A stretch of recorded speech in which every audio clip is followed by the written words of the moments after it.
hayırlısıyla bir evladımız daha olacak.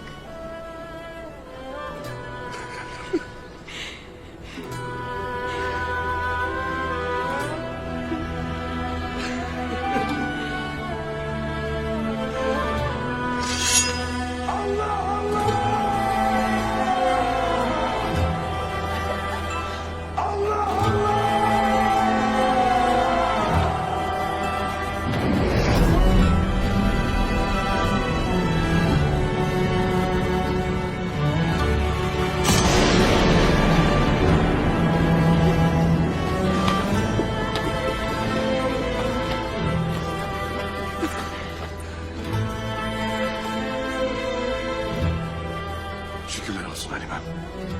Bana öyle bir haber verdin ki 7 düvel bir olsa yine de canımı sıkamaz.